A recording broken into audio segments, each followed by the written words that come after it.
As the world knows, we face the strong possibility of another Korean War, with potentially devastating consequences to the Korean Peninsula, Japan, America's outlying territories in the Pacific, and perhaps the mainland of the United States. This is the most serious existing threat to world peace, and it is imperative that Pyongyang and Washington find some way to ease the escalating tension and reach a lasting, peaceful agreement. Over more than 20 years, I have spent many hours in discussions with top North Korean officials and private citizens during visits to Pyongyang and to the countryside. I found Kim Il-sung, their great leader, Kim Jong-nam, president of the Presidium of the Supreme People's Assembly, and other leaders to be both completely rational and dedicated to the preservation of their regime.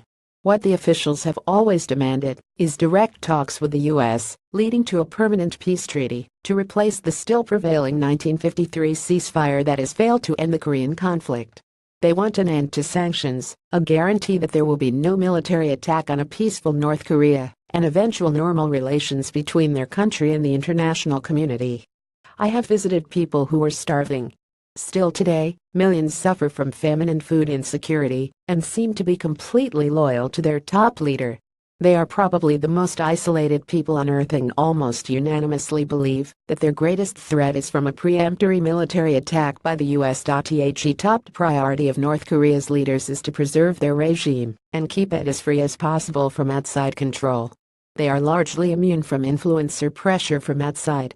During the time of the current leader, Kim Jong-un, this immunity has also applied to China, whose leaders want to avoid a regime collapse in North Korea, or having to contemplate a nuclear armed Japan or South Korea. Until now, severe economic sanctions have not prevented North Korea from developing a formidable and dedicated military force, including long-range nuclear missiles, utilizing a surprising level of scientific and technological capability. There is no remaining chance that it will agree to a total denuclearization, as it has seen what happened in denuclearized Libya, and assess the doubtful status of U.S. adherence to the Iran nuclear agreement. There have been a number of suggestions for resolving this crisis, including military strikes on North Korea's nuclear facilities, more severe economic punishment, the forging of a protective nuclear agreement between China and North Korea, similar to those between the U.S. and South Korea and Japan, a real enforcement of the Non-Proliferation Treaty by all nuclear weapons states not to expand their arsenals, and ending annual South Korean military exercises. All of these options are intended to dissuade or deter the leadership of a nation with long-range nuclear weapons, and that believes its existence is threatened, from taking steps to defend itself. None of them offer an immediate way to end the present crisis, because the Pyongyang government believes its survival is at stake. U.S. Secretary of State Rex Tillerson's statement last week that we have lines of communications to Pyongyang. We're not in a dark situation is a good first step to defusing tensions.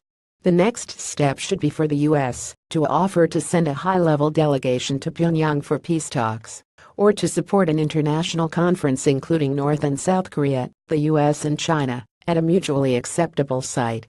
Washington Post Jimmy Carter is also the founder of the nonprofit Carter Center,